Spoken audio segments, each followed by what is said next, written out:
de l'enregistrement de ce webinaire. Et c'est à ce moment-là donc que l'on dit que Chris Delepierre est bel et bien l'animateur de ce webinaire.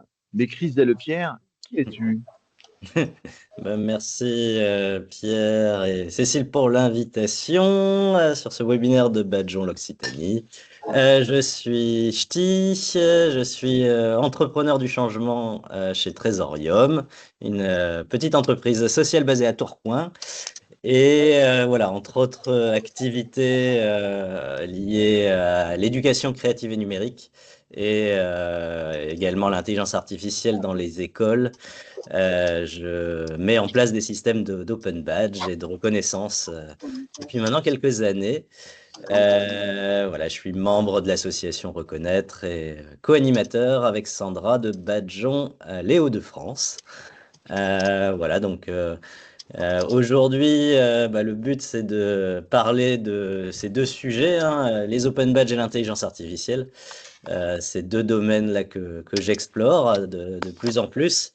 Et voilà, on va essayer de le voir, mais que quand on rassemble les deux, ça peut être aussi très fécond en termes de possibilités et aussi d'avantages, de gains de temps, de qualité, d'augmentation, etc. Pour vos projets de reconnaissance par Open Badge. Donc c'est ça qu'on va aborder aujourd'hui. D'accord, c'est un travail que tu travailles depuis longtemps, l'intelligence artificielle et la reconnaissance ouverte. C'est voilà, c'est quelque chose que tu maîtrises particulièrement. On va dire que la reconnaissance ouverte depuis ma rencontre avec Serge et puis Philippe et puis l'équipe de Reconnaître, ça fait au moins 5-6 ans maintenant. Et puis l'IA, on en parlait déjà avant ChatGPT en 2022, même si c'était pas démocratisé. Mais là, depuis novembre 2022 et voilà, l'accessibilité à tous, là, on a commencé à s'y mettre. Et donc, on a l'occasion avec l'équipe de notamment aller en France former des enseignants à l'IA pour notamment tout ce qui est pédagogie et puis création de cours, d'exercices et autres différenciations pédagogiques. Et donc, voilà, dans mon métier au quotidien, sur la partie badge, voilà, j'utilise beaucoup l'IA également en tant que praticien parce qu'effectivement, ça fait quand même gagner beaucoup de temps.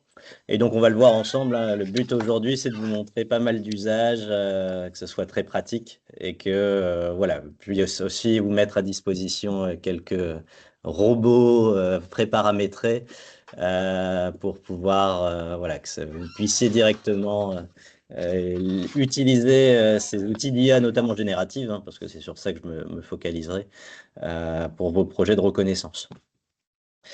Voilà, pour commencer, j'avais prévu de pouvoir peut-être vous partager un petit sondage en ligne pour faire un peu je dirais, de savoir déjà qui vous êtes, en tout cas, quel est votre niveau aussi de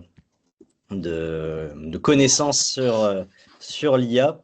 Et donc pour ça, je vais vous partager un petit WooClap tout simplement. Donc je vais vous partager mon écran. Il faudrait que vous me donniez les droits, Cécile et Pierre, mais vous pouvez retrouver déjà dans le chat le code de l'événement pour ce sondage sur WooClap. Donc vous êtes déjà 6 à être connectés.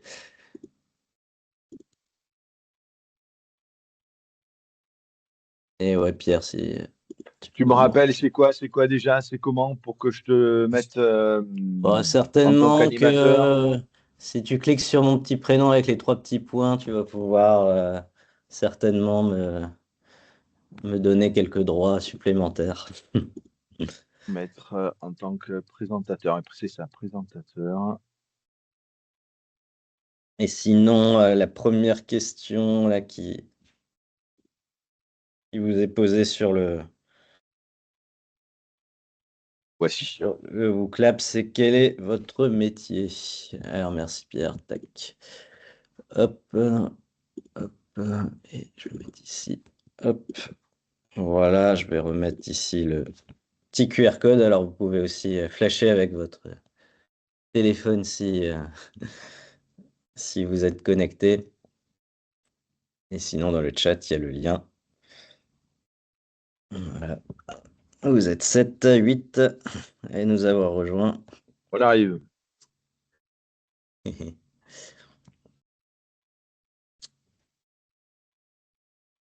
Alors, pour ici voir, donc on a un conseiller technique numérique éducatif et innovation, responsable de site dans voilà, différents villes du Sud, responsable formation, facilitatrice, formatrice, référente numérique, directrice atelier Canopé, ok, responsable pédagogique et qualité, référent Open Badge, donc ça c'est des nouveaux métiers effectivement qui émergent, chargé de mission de déploiement des Open Badge pour l'insertion par l'activité économique en Nouvelle-Aquitaine. Ok, génial, Fanny. Salut. Voilà, référent national Open Badge, ok. Sensibilisation, accompagnement des entreprises artisanales sur l'innovation et le numérique, ok. Documentaliste, chargé de documentation, de communication, ok. Donc là, on voit en tout cas, on retrouve les métiers souvent associés à la reconnaissance hein, de base. Donc ça va être l'éducation, ça va être l'insertion, ça va être la formation, le domaine de la formation. Et donc voilà, tout ce qui est accompagnement humain. Ok, super. Alors, quel est votre niveau de pratique de l'IA aujourd'hui? Voilà, si vous deviez vous situer sur une échelle de 1 à 10, voilà, comment vous vous situeriez par rapport à l'intelligence artificielle? Donc, plutôt 10, très bon, ou plutôt 1, très débutant. Voilà, vous êtes 15 à répondre.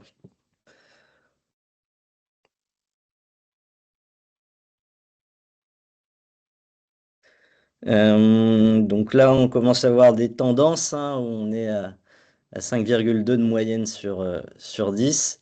Donc c'est voilà, c'est plutôt moite-moite, on va dire, dans le sens où souvent hein, dans les groupes que je peux avoir en formation sur l'IA, on a des niveaux très hétérogènes hein, souvent, entre des personnes qui sont vraiment très débutantes et d'autres qui utilisent quasiment au quotidien.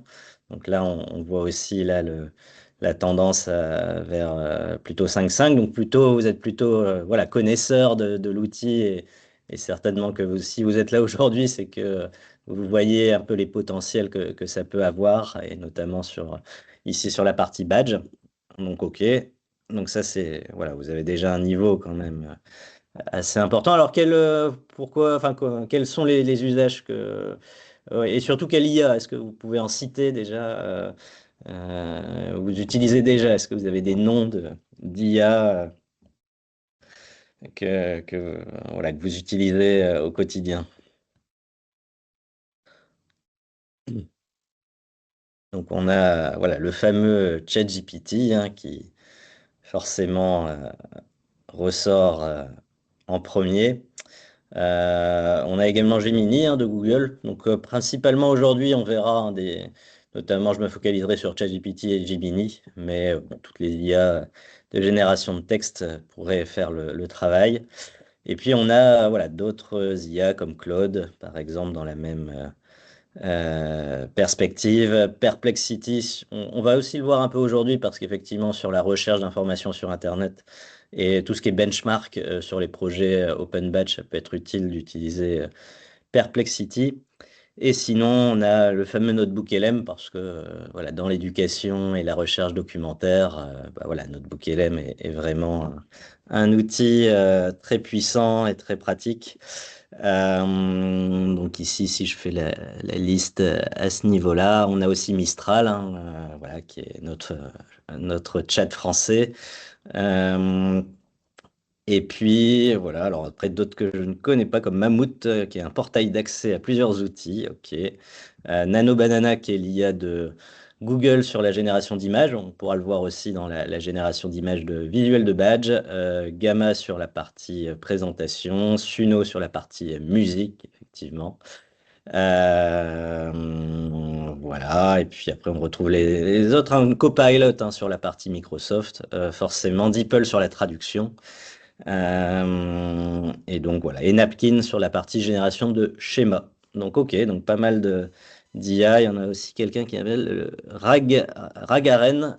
Donc ça doit être... alors je ne sais pas si c'est la partie, peut-être le RAG interne des universités, notamment peut-être à Rennes, si je dois en déduire. Mais effectivement, il y a des outils maintenant maison qui se développent pour pouvoir être plus souverain, notamment en France, pour l'utiliser et pas donner les données aux géants américains. Alors, autre question, quel mot associez-vous à IA et Open Badge?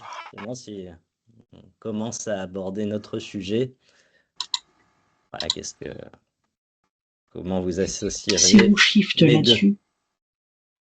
Pour celles et ceux qui viennent d'arriver, on retrouve donc le lien, parce qu'il y en a certains qui sont arrivés dans le chat, évidemment, de ce webinaire. Vous pouvez donc cliquer et retrouver les questions au fur et à mesure.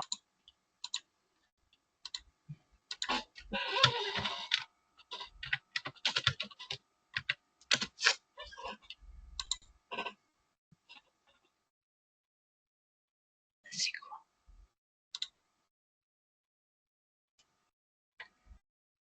Alors, on va voir. Shift.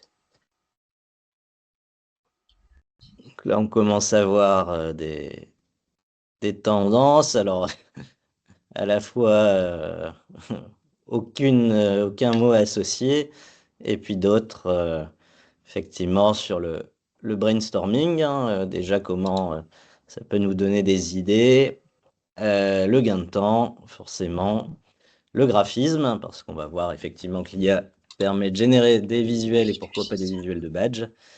L'identification de tes compétences, donc ça aussi on le verra sur l'approche réflexive, comment l'IA peut nous questionner pour nous aider à identifier des compétences. Objectiver les critères. Donc là, effectivement, il y a aussi un sujet lié à comment on peut voilà, aussi harmoniser la rédaction et peut-être avoir, en tout cas avec les billets de l'IA, mais en tout cas un autre regard. Si je vais ici, aide à la rédaction, à la conception, paramétrage, structuration d'écosystème. Donc là aussi, on pourrait aborder la notion d'écosystème de reconnaissance avec l'IA, formulation des critères d'attribution, la question de la RGPD qui pourrait se poser. OK, on pourra essayer de le voir. Et puis, voilà. OK. Bon, on va avancer. Alors peut-être aussi une dernière question avant que je vous fasse les démonstrations. Voilà, c'est quoi les sujets, en tout cas les questions qui vous amènent aujourd'hui, si vous aviez déjà des, voilà, des idées ou déjà des questions spécifiques que je pourrais noter. Bienvenue à Philippe, Pauline et Elodie. Vous pouvez retrouver donc le lien des questions dans le chat.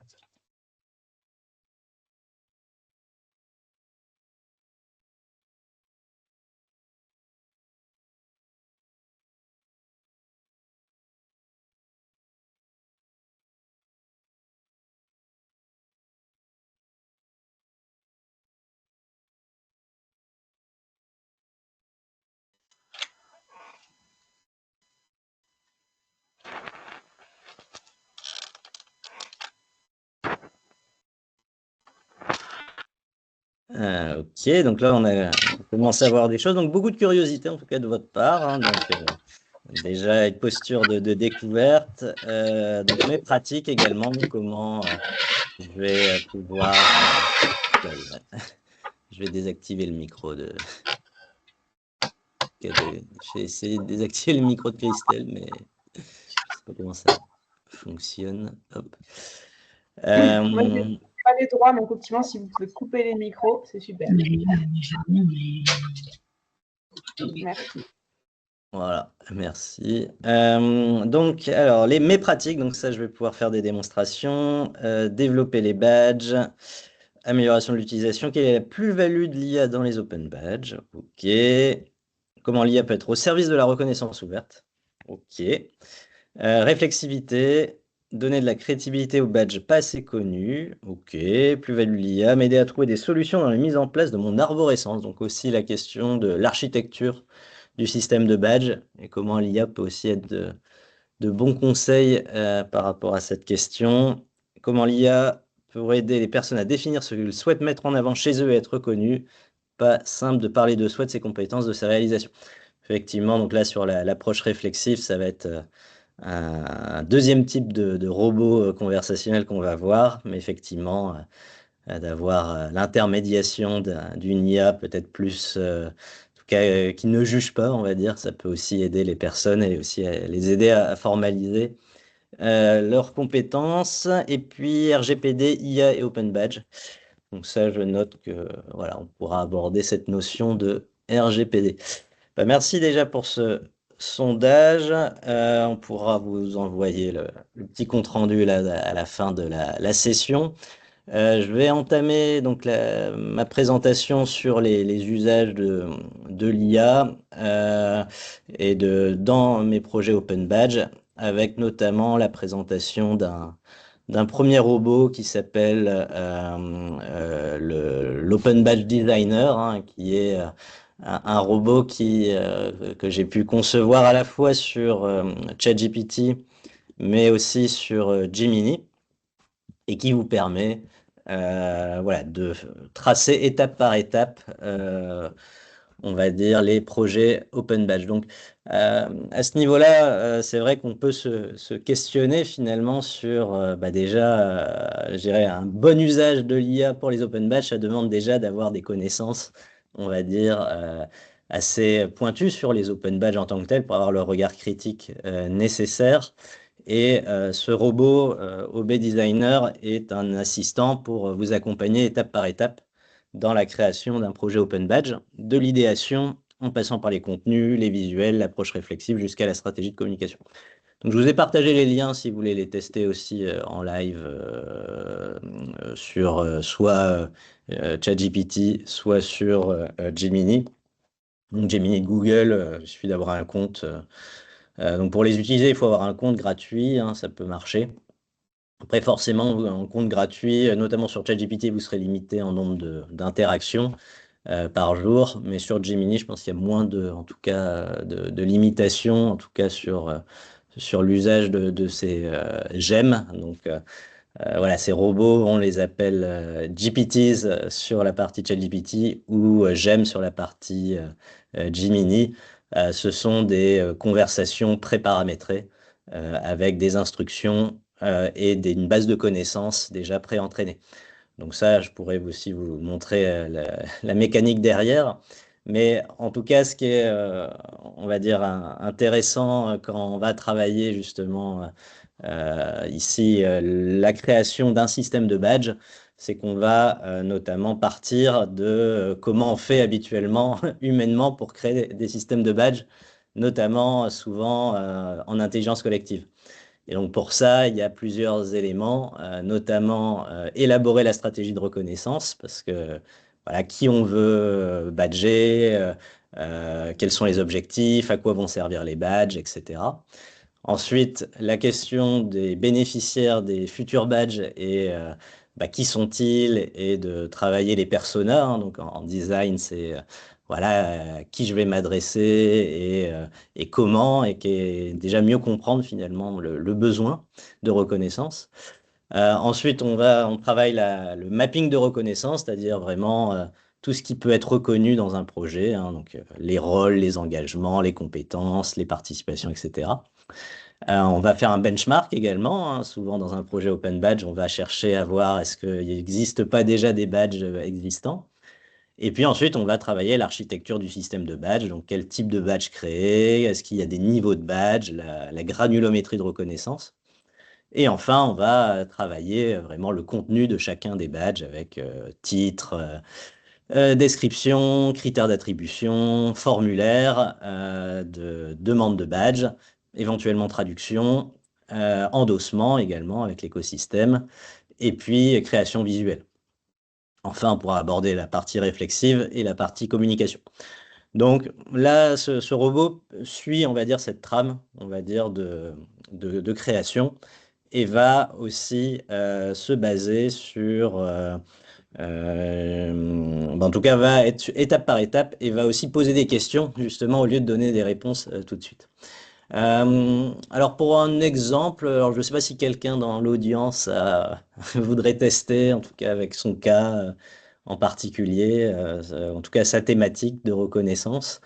Est-ce que vous avez voilà, un besoin de création de système de badge en particulier sur un sujet, ou bien est-ce qu'on part sur un sujet lambda, ou en tout cas, voilà, si vous avez dans l'audience quelqu'un qui serait partant, on peut aussi tester sur votre exemple.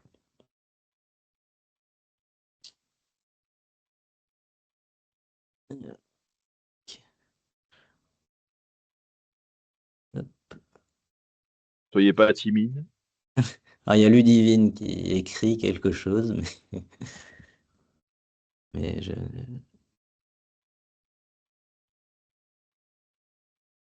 Parcours d'orientation pour les EBEP. Alors, je vais regarder ce que c'est les EBEP, parce que c'est le jargon. Les élèves, ok, enseigner à des élèves à besoins particuliers. Oui, Donc, c'est une idée. Hein. ouais. Après, on peut changer totalement. Hein. C'est pas. Non, mais voilà, de toute façon, il n'y a pas de mauvais exemple, je dirais. Donc, on va partir sur ça pour les élèves à besoins particuliers. Donc, ce qu'on va faire, c'est qu'on va, donc je veux par exemple, donc on va commencer la conversation. Hein. Si vous voyez ici mon écran, je veux reconnaître le parcours d'orientation pour mes élèves. C'est pour quelle tranche d'âge à peu près, Ludivine? Ouais, c'est de la sixième à la. Enfin, oui, cycle 4. Allez, sixième, troisième. Ok, à la troisième, donc c'est en collège, quoi, Ouais. en Alors, c'est France. pas forcément pour reconnaître le parcours d'orientation, mais c'est pour créer les compétences finalement Ok, qui pourraient aider les élèves dans leur parcours, ok, finalement, dans leur parcours professionnel. ok. Dans leur parcours. Hop. Donc là, bon, c'est ce qu'on appelle le prompt, hein, tout simplement. Donc c'est vraiment là, donner une requête à l'IA avec cette idée de mettre le maximum de contexte et d'informations parce que l'IA de base, vous connaît pas forcément, vous connaît pas votre besoin. Hein. C'est comme un super stagiaire bourré aux stéroïdes, mais qui est à distance. Et donc, il ne sait pas qui vous êtes, ou en tout cas, de base, qu'est-ce que vous voulez qu'il fasse pour vous. Et donc là, l'idée, c'est de préciser un minimum de contexte pour pouvoir, voilà, qu'ils puissent comprendre un peu mieux et orienter ces réponses, statistiquement en tout cas, pour ChatGPT, dans leur parcours d'orientation et professionnel. Voilà, donc là, on met juste cet élément-là sur cet OB Designer, et là, on voit qu'il recherche dans sa base de connaissances, et il va justement ici nous proposer la méthodologie, là en 9 étapes hein, que je vous ai décrites juste avant, stratégie de reconnaissance, connaissance des bénéficiaires, mapping de reconnaissance, benchmark, architecture du système de badge, idée de nom de badge, contenu, endossement et communication. Donc voilà le programme, hein, tout ce qu'il faut faire pour théoriquement avoir un bon système de badge opérationnel. Et donc on va commencer par l'étape 1, aider à formuler la stratégie. Donc là, effectivement, on nous pose un certain nombre de questions, questions qui sont déjà contextualisées, notamment pourquoi veux-tu utiliser les badges avec ces élèves hein. C'est déjà la question de l'objectif finalement de la reconnaissance, que c'est valoriser les compétences invisibles, renforcer l'estime de soi, aider à l'orientation par exemple. Quelles compétences ou qualités aimerais-tu rendre visibles? Donc là, on en a un certain nombre, mais on pourrait aussi dire réfère-toi à tel référentiel hein, de compétences, par exemple, ou lui mettre le référentiel dans le chat, qui pourrait reconnaître ses compétences aussi, donc qui reconnaît est-ce que c'est l'école, est-ce que c'est l'enseignant, est-ce que c'est les AESH, parce que là, on est dans un contexte d'élèves à besoins particuliers, des assos. Comment ces badges pourraient être utiles aussi pour le parcours d'orientation? Donc là, est-ce que c'est des écoles qui vont peut-être endosser les badges, en tout cas qui vont reconnaître la valeur de ces badges, des entreprises éventuellement pour les stages, voilà, CV de stage de troisième, dossier d'orientation, Parcoursup, etc. Livret personnel de compétences. Et as-tu des idées de moments de contexte où observer ces compétences? Parce qu'effectivement, qui dit compétence dit savoir agir dans un contexte donné. Et donc, quel est ce contexte finalement où les compétences s'expriment? Est-ce que c'est lors des projets, de vie de classe, etc. Donc ça, c'est important de bien déjà définir ces éléments-là avant de commencer à réfléchir au système de badge. Et donc, ensuite, l'IA pourra m'aider à me formuler, en tout cas, une stratégie de reconnaissance claire et mobilisatrice adaptée à mon public et à mon établissement. Et ensuite, on avancera sur l'étape 2. Donc, est-ce que vous êtes prêts à vous lancer dans cette étape 1 Ludivine, est-ce que tu as un peu des éléments de réponse là par rapport rapidement, parce qu'on ne va pas aller dans le détail non plus, mais on pourrait là vraiment creuser. Mais déjà, par rapport à ces premières questions, est-ce que ça te convient déjà? En tout cas, les réponses, les propositions. Oui, en tout cas, ça reste conforme effectivement à l'idée, effectivement, valoriser des compétences invisibles, renforcer l'estime de soi, bien évidemment. Après, qui pourrait reconnaître ces compétences? Ouais, je trouve que c'est pas mal parce que c'est assez. Il y a plein de personnes qui travaillent avec ces élèves-là. Et donc, du coup, c'est assez représentatif, effectivement. Et puis, quelles compétences ou qualités aimerais-tu rendre visibles? Oui, ce serait peut-être l'autonomie et la capacité organisationnelle. Ok.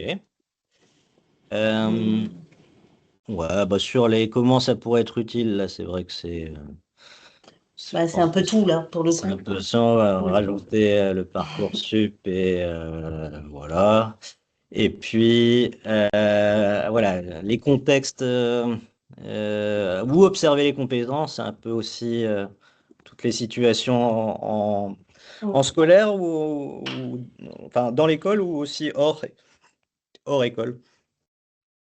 Bon, ça pourrait être ouvert, ouais, hors école, effectivement. Ok. Loisir, quoi. Hors école Mais et bon, ça demanderait aussi d'avoir d'autres personnes qui pourraient reconnaître finalement ces open badges aussi, quoi. donc là, ça pose effectivement la question du périmètre du projet. Et Mm. effectivement, est-ce qu'on se situe déjà à l'échelle de l'établissement ou bien aussi à l'échelle du territoire? Et là, effectivement, ça implique d'aller voir d'autres partenaires associatifs, villes, équipements territoriaux, etc. Et donc là, déjà, bon, ça nous questionne déjà sur notre projet en tant que tel et le périmètre du projet, ce qui est des bonnes réflexions, on va dire. Donc bon, là, on va lui mettre déjà ses premiers éléments et puis il va se débrouiller de façon avec ça, hein. Donc là, il me formalise, ce qui est intéressant, une première version de ma stratégie de reconnaissance, tout simplement, sur c'est quoi les objectifs principaux du projet. Donc voilà, on retrouve ici l'estime de soi, l'orientation, des qualités importantes pour le lycée, les stages, la formation, les 2 compétences visées qui ont été là exprimées, la reconnaissance portée là par donc, tous les adultes en lien avec les élèves. Donc là, il a cité aussi les personnels du loisir et des structures partenaires, utiles pour les élèves, dans quel contexte, par exemple, là, il me cite aussi les SECPA ou les ULIS, et puis les situations observées. Donc là, on peut, là, avec l'IA, le challenger, lui dire non, je veux pas ça, ça m'intéresse, ça non, etc., pour qu'il me reformule une deuxième mouture, ou bien passer à l'étape 2. Pierre, tu as levé la main. Oui, c'est juste pour accueillir Marion qui nous a rejoint, lui dire qu'elle peut retrouver ce bot sur le chat et que donc nous travaillons sur un exemple proposé par Ludivine Attagi et donc ce bot peut être retrouvé sur Gemini ou bien sur ChatGPT. Elle peut donc s'y connecter elle aussi pour faire ses propres exemples. C'est tout. Merci. Merci Pierre. Donc on va passer à l'étape 2, qui est justement la création du persona. Donc là, c'est les profils types d'élèves, hein. C'est vrai que c'est important d'être aussi dans une posture empathique, voire alors dans l'idéal de co-construire par exemple ces badges avec des élèves, dans la logique vraiment de la reconnaissance, notamment ouverte, de vraiment co-élaborer le système de badge avec les bénéficiaires finaux. Là, forcément, on va pouvoir, si on n'a pas à disposition d'élèves ou autres, poser la question du persona. Et ici, il va en tout cas me challenger sur, voilà, est-ce que j'imagine déjà moi-même un persona type, donc c'est-à-dire un prénom fictif, un âge, un profil scolaire, quel type de besoins éducatifs particuliers, les points forts, les difficultés, ce qui motive l'élève, ce qui pourrait l'aider à se sentir reconnu et les contextes dans lesquels il pourrait obtenir le badge. Ce qui est intéressant aussi, bah voilà, c'est qu'on aborde aussi la notion de reconnaissance au-delà de la partie badge. Et donc finalement, c'est comment on pourrait aussi aider cet élève à besoin éducatif particulier à être reconnu au-delà juste de recevoir des badges, parce que la reconnaissance, elle est forcément plurielle. Donc là, je peux lui demander un génère-moi. Donc là, je vais faire le flemmard, hein, mais on pourrait justement, là, forcément, si on est dans un projet de ce type, avoir des idées en tête pour orienter l'IA, mais là, j'en ai pas du tout. Donc là, je vais dire, génère-moi 2 exemples de personas. Et donc là, il va me proposer directement, voilà, Yanis, 12 ans, en 5e, élève en SECPA, curieux, mais avec un parcours scolaire chaotique, avec des troubles de l'attention liés à l'hyperactivité, avec de l'hyperactivité, suivi par un ESH, très manuel, débrouillard, impulsif, difficulté à rester concentré longtemps et anxieux à l'écrit. Il y a de valoriser pour ce qu'il sait faire avec ses mains et avoir des preuves concrètes à montrer à ses parents. Donc voilà, ce besoin d'être vu finalement, d'être reconnu comme un bricoleur expert, un leader d'atelier, pas seulement comme un élève en difficulté. Et il pourrait justement valoriser ses compétences lors d'ateliers techniques, de projets de réparation d'objets, d'activités en groupe où il aide les autres. Un deuxième exemple, donc avec Lina, 14 ans, 3e, Ulysse, élève sérieuse, mais lente à l'écrit, donc avec dyslexie, dysorthographie, avec un projet d'orientation vers un CAP petite enfance. Voilà, elle a des belles qualités, mais elle manque de confiance en elle, elle a peur de l'échec, elle s'efface facilement, et elle voudrait être reconnue comme capable, utile et responsable, avec le rêve de travailler avec des enfants. Donc, valorisation de ses qualités humaines et de ses capacités d'organisation, donc son souhait de reconnaissance. Et elle voudrait peut-être, en tout cas, un stage en crèche ou une gestion d'un atelier d'entraide entre élèves ou une préparation de projet de sortie pour être des contextes où elle pourrait justement valoriser ses compétences. Donc là, ça donne des exemples. Je ne sais pas si Ludivine, c'est des choses qui te parlent par rapport à ton projet. Ouais, c'est cohérent. Oui, oui, oui, oui. Peut-être je ne t'ai pas posé la question, mais tu travailles dans un établissement où tu es aussi en lien avec des élèves à besoins éducatifs particuliers. Non, non, moi je suis au réseau Canopé et du coup je suis plutôt dans la création de formations, mais aussi sur des questions d'open badge effectivement. Pas forcément, là c'était vraiment un exemple, c'était pas forcément, effectivement on a de l'accompagnement hein, sur ces profils-là, mais plutôt à destination des adultes nous, pour le coup, Ok. pas des élèves. Mais voilà, c'est une question qui m'intéressait. Puis j'ai donné un exemple comme ça. Ah, ouais, super. En tout cas, c'est intéressant. En tout cas, ça semble cohérent hein, par rapport Oui, à oui. notre connaissance des élèves à besoins particuliers. L'étape 3, donc là, on arrive sur le mapping de reconnaissance. Et là, il va nous proposer ce qui pourrait être reconnu, qui peut reconnaître et dans quel contexte. Donc là, par rapport aussi aux compétences qu'on avait déjà exprimées, effectivement, là, il me liste un certain nombre de compétences associées hein, qu'on retrouve souvent, hein, la créativité, la coopération, forcément, question de l'engagement, l'organisation, responsabilité, etc. Qui va reconnaître également, hein, donc les adultes, peut-être éventuellement les pairs. Donc là, ce qui est aussi intéressant, c'est qu'on introduit cette notion de communauté hein, qui est associée, donc des badges endossables en communauté, éventuellement les parents dans un cadre informel à définir. Et puis dans quel contexte là, on retrouve les contextes, etc.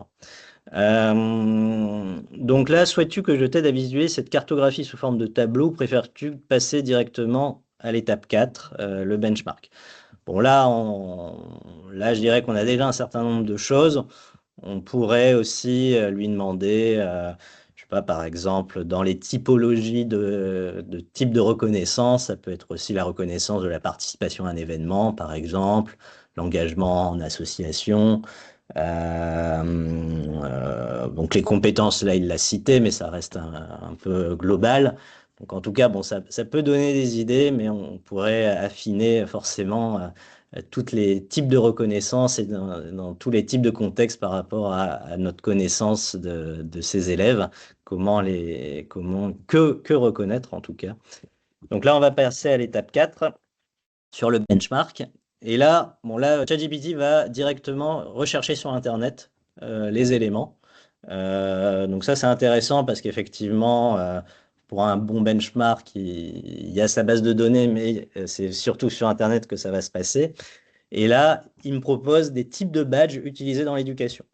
Donc avec notamment ici la DRAN de Versailles qui a listé, on va dire, ces typologies de compétences, de badges, donc badge de compétences, badge d'engagement, badge de savoir-faire, badge de réalisation de projet, badge réflexif. Bon, là, on voit si on a une bonne connaissance des systèmes open badge, voilà, badge de savoir-faire et badge de compétences, comme un savoir-faire, c'est aussi une compétence, il y a un peu une redondance à ce niveau-là.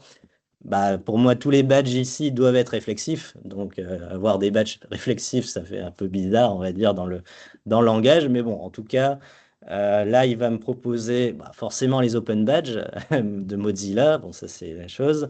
Donc là, il confond, on va dire, les deux, je dirais, les typologies. Là, l'open badge, c'est plus la technologie.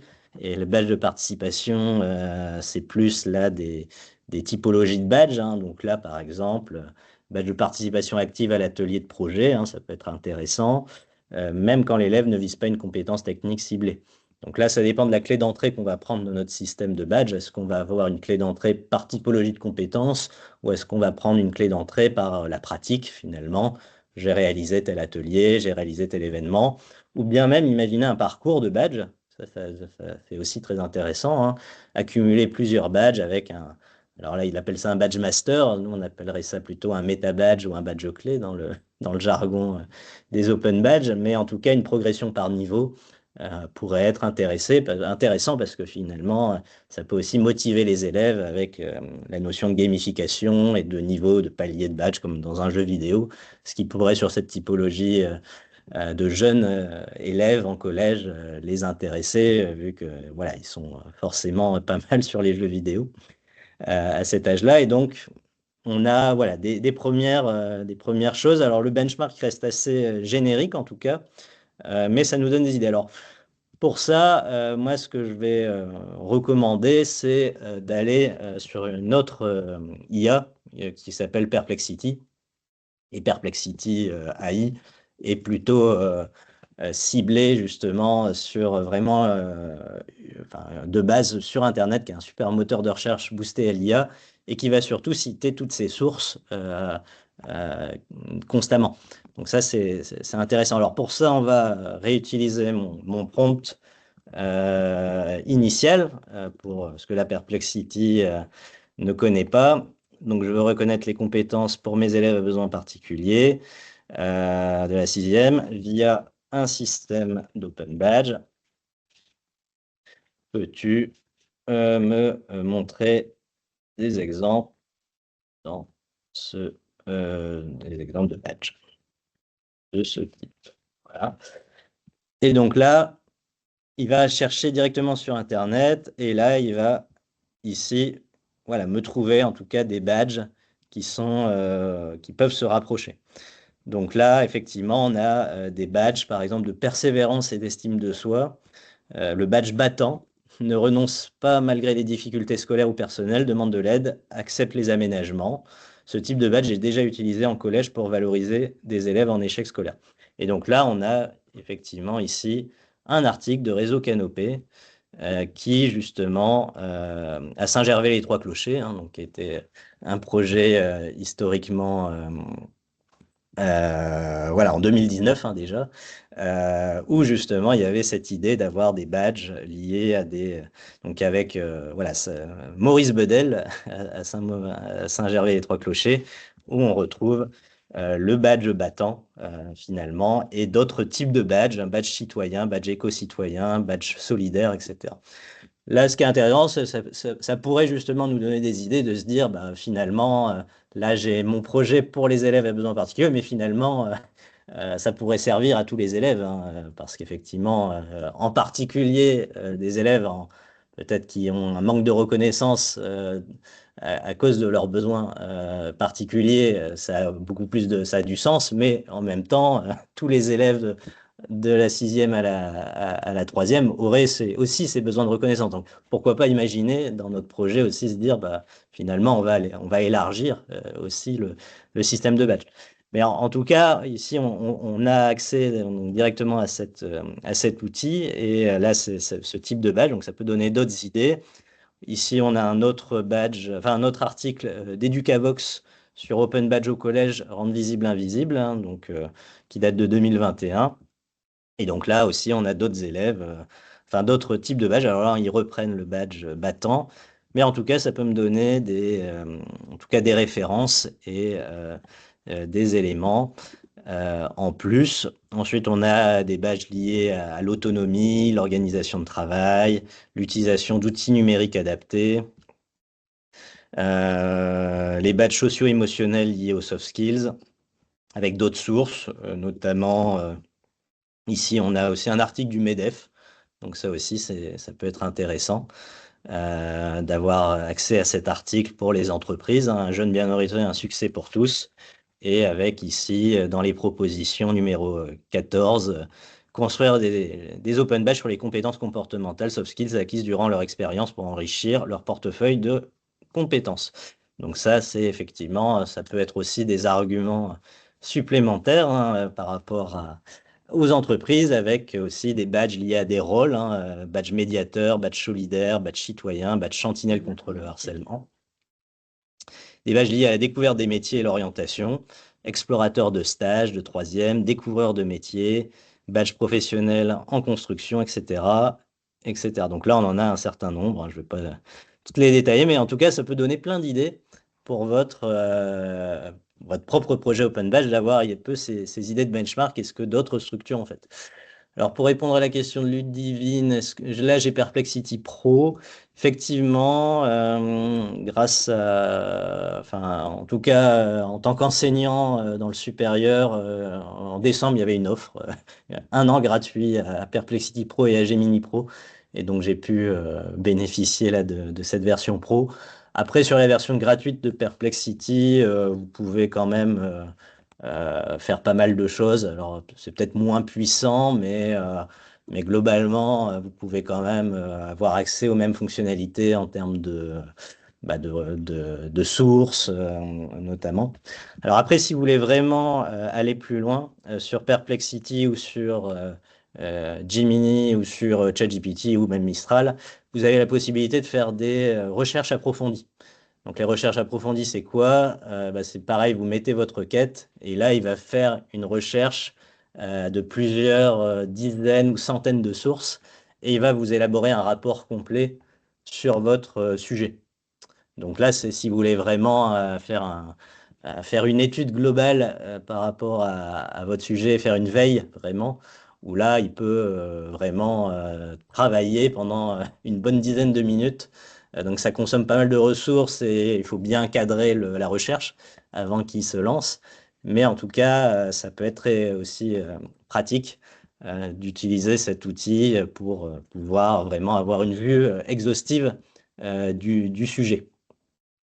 Donc là, voilà, ça nous a donné en tout cas quelques idées de passer sur ici Perplexity. On voit aussi la différence dans le sens où, bon là, alors j'avais pas forcément précisé mon prompt, mais globalement là, on était très général sur ici ChatGPT, tandis que sur Perplexity, là, en ayant des exemples, on a pu vraiment avoir concrètement des badges déjà existants sur notre sujet d'élèves à besoins éducatifs particuliers.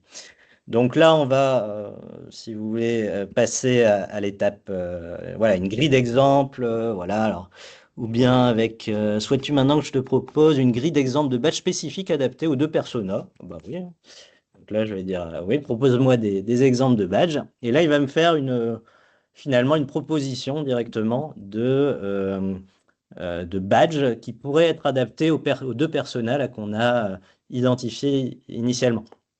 Donc, par exemple, pour Yanis, hein, forcément, il y avait cette question de travailler de ses mains, l'aspect manuel à valoriser. Donc, pourquoi pas avoir un badge bricoleur malin. C'est vrai que ça a du sens.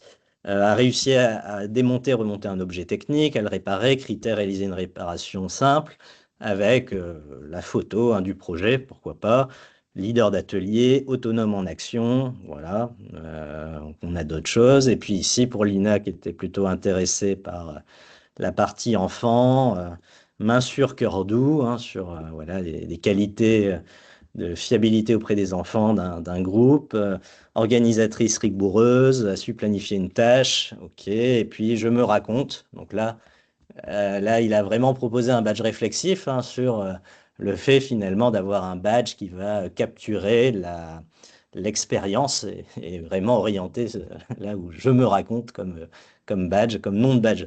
Donc ça peut être aussi intéressant d'avoir aussi un badge généraliste à ce niveau-là. Mais en tout cas, voilà, il me propose ici hein, ces badges pourraient être intégrés dans un parcours thématique ou bien rester indépendants.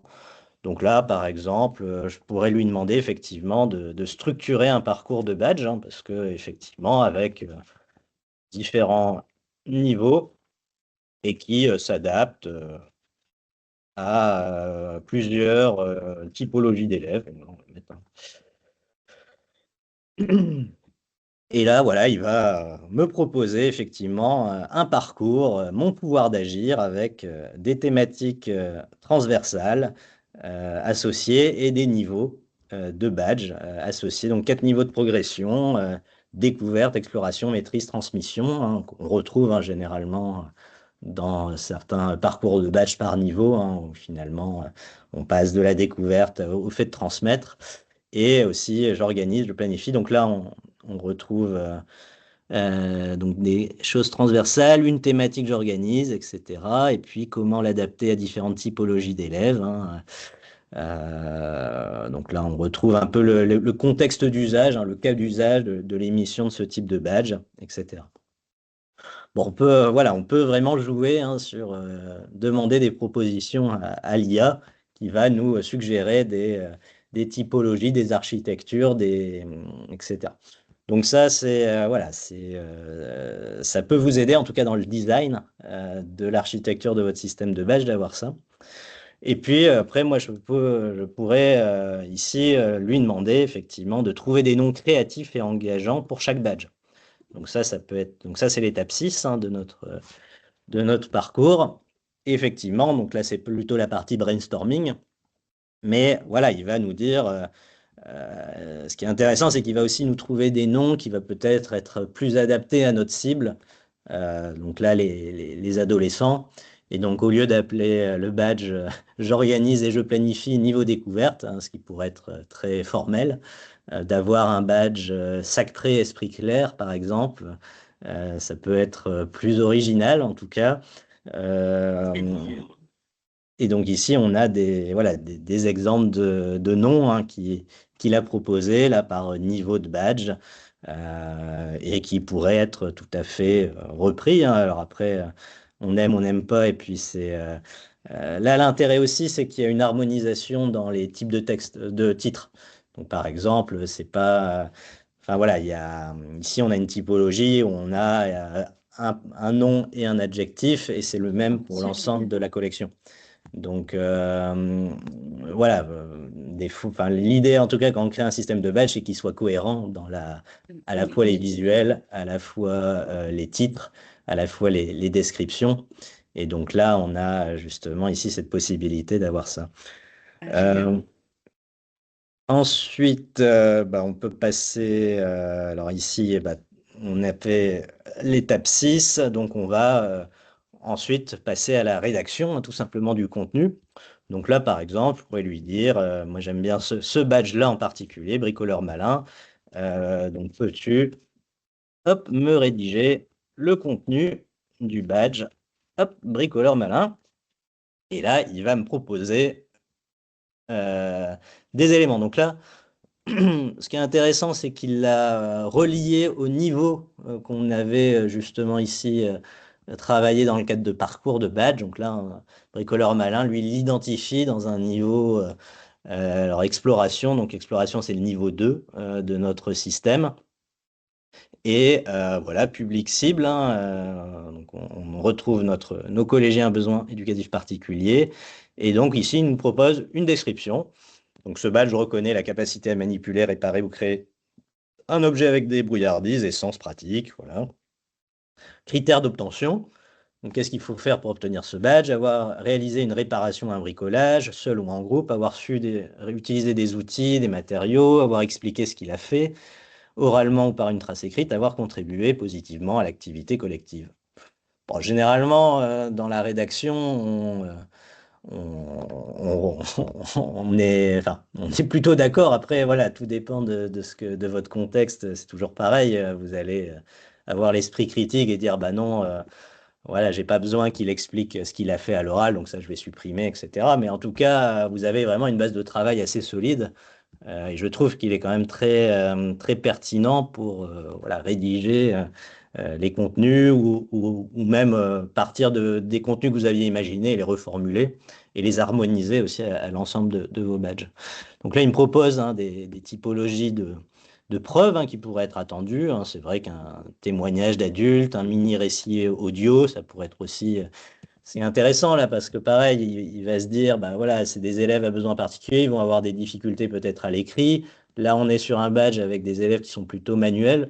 Pourquoi pas passer sur un témoignage sonore, par exemple, où l'élève pourrait s'enregistrer sa voix avec le dictaphone du smartphone et puis ajouter comme preuve son témoignage audio, ce qui pourrait être plus facile qu'un formulaire écrit, par exemple. Les mots-clés associés au badge. Et là, il me dit, souhaites-tu que je t'aide à rédiger un autre badge dans la même logique? Voilà, de constituer un... Donc là, on pourrait, badge par badge, commencer la rédaction de notre système de chacun des badges. Moi, je vais passer à l'étape d'après, qui est le contenu. Donc là, c'est badge. Donc là, l'étape d'après, ça a été fait. Ouais, dis-moi quelle suite donner. Alors après, normalement, dans mon système, ici, je peux passer aux endossements, à la traduction et au formulaire. Donc là, je vais faire étape du formulaire, de mon badge, bricoleur malin. Et puis, ici, il va me proposer un exemple type de formulaire de demande de badge. Là, c'est vrai qu'on n'a pas forcément abordé la notion de mode de validation. Là, je suis plutôt parti là, directement sur un mode de validation par formulaire, mais est-ce que c'est un mode de validation par code, par examen ou par soumission et délivrance automatique? Là, effectivement, il me propose de remettre ce formulaire à mon professeur référent. Donc ici, peut-être... alors là, je pourrais lui poser la question. Quel mode de validation suggères-tu pour ce badge? Et là, effectivement, il va me proposer validation par un adulte référent, donc avec les avantages et les inconvénients, forcément associés à la preuve. Co-validation par un pair, donc là, le mode de validation par pair qui pourrait être aussi intéressant, mais en tout cas, voilà, il me suggère pas forcément là techniquement ce qui pourrait être fait sur Open Badge Factory, par exemple, mais en tout cas, il me suggère d'avoir une validation par un référent adulte, ce qui donne de la crédibilité, d'avoir un regard professionnel. Ouais, Pierre, tu as levé la main. Est-ce que toutes ces notions sont claires pour tout le monde? La validation, l'endossement, le fait que l'on peut demander un badge, qu'il peut être acquis immédiatement, qu'il peut être acquis sous condition de preuve, sous condition de quiz, ou bien avec un code qui peut être donné à un moment tout à fait particulier.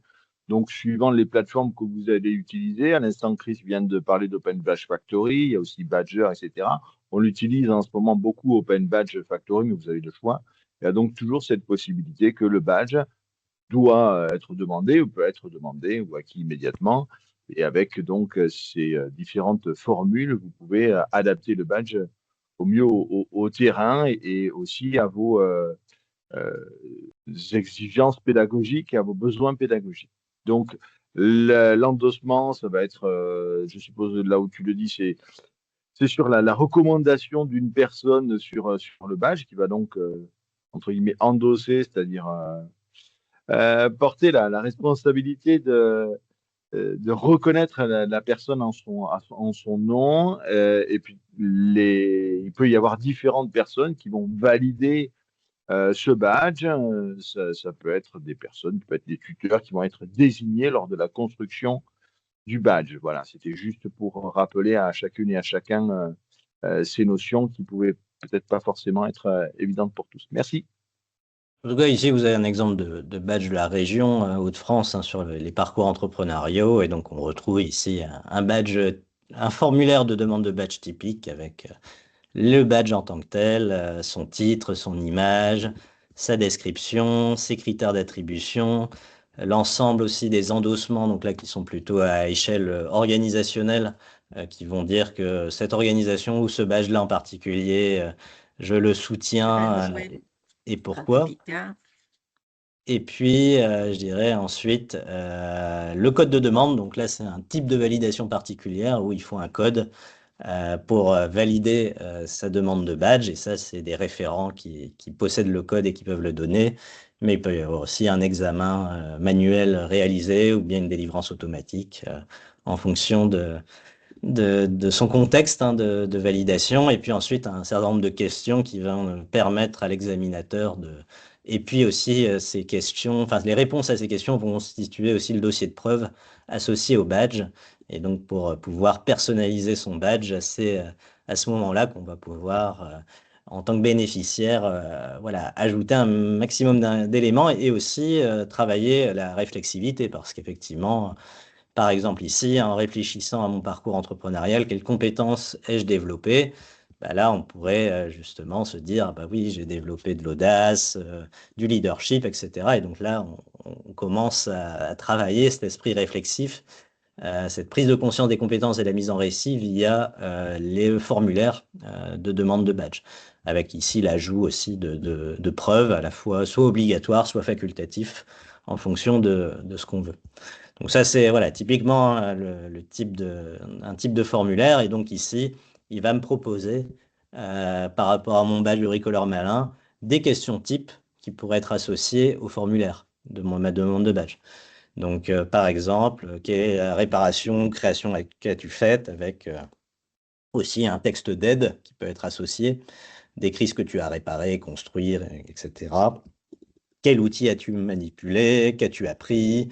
Une anecdote à partager, etc. Donc là, voilà, on peut reprendre les questions qu'on le souhaite, en fonction aussi de la durée du formulaire, parce qu'effectivement, il ne faut pas que ce soit trop long. On pourrait aussi faire des textes, enfin des cases à cocher plutôt que du champ texte, parce qu'effectivement, pour les élèves, ça peut être un peu compliqué d'écrire, et donc là, de cocher des cases, c'est peut-être un peu plus rapide. Donc tout dépend si le contexte de délivrance du badge, il est accompagné ou pas. Donc là, il va y avoir, voilà, on va juger un peu ce qu'on souhaite, sachant qu'on peut aussi créer plusieurs formulaires de demande de badge pour un même badge. Donc là aussi, on pourrait aussi différencier les formulaires si besoin. Et voilà, on a cet aparté. Donc là, ensuite, quand on a dans notre logique, on pourrait se dire, effectivement, j'utilise aussi beaucoup l'IA pour les endossements. Parce que rédiger des endossements, ça peut être un peu compliqué, notamment pour les partenaires qui ne savent pas écrire d'endossement, enfin même de texte de soutien, ils n'ont pas d'inspiration, pourtant ils veulent soutenir le projet. Et donc ce que je fais souvent en tant que créateur de badge, c'est je soumets un texte déjà pré-rédigé avec l'IA à mes partenaires qui vont se dire, bah non, ça, ok, soit je le prends comme tel, si j'ai vraiment pas le temps, mais en tout cas le texte est valide, ou bien je le modifie à ma sauce, mais en tout cas, ils ont une base de travail. Donc là, par exemple, on pourrait dire, pourrais-tu me rédiger l'endossement du lycée à proximité du collège pour ce badge. Et là, voilà. Alors là, c'est intéressant, il a identifié un lycée professionnel ou polyvalent à proximité, fictif ou à personnaliser. Et donc là, voilà, il me propose le lycée professionnel Jean Moulin, à adapter selon le lycée réel, forcément, il ne le sait pas. Et donc là, il me propose un endossement. Nous soutenons cette initiative de reconnaissance des savoir-faire développée au collège, particulièrement chez les élèves à besoins particuliers. Ce badge met en lumière des compétences essentielles que nous valorisons dans nos filières professionnelles, etc., etc. Donc là, effectivement, alors souvent, je lui demande d'avoir un endossement plus court parce que il a tendance à écrire des tartines. Mais voilà, on pourrait vraiment le challenger sur, voilà, en plus court. Et puis là, ce qui est intéressant, c'est qu'il me propose aussi un endossement d'un Fab Lab local, par exemple, ou d'une association artisan de quartier. Donc voilà, ça peut aussi donner d'autres idées, hein. Mais là, voilà, en lui écrivant en plus court, il va me rendre plus court mon texte d'endossement que je vais pouvoir envoyer à mon partenaire pour validation. Ensuite, on va passer à l'étape 9, qui est la dernière étape, qui est la communication et la diffusion du projet de badge. Et donc là, il va me proposer directement un plan de communication simple et efficace, à la fois à destination des élèves, donc lancement ludique en classe, par exemple, présentation des badges avec visuel, affichage visuel, mur des badges, progression des élèves, options anonymisées, et puis le passeport de badge.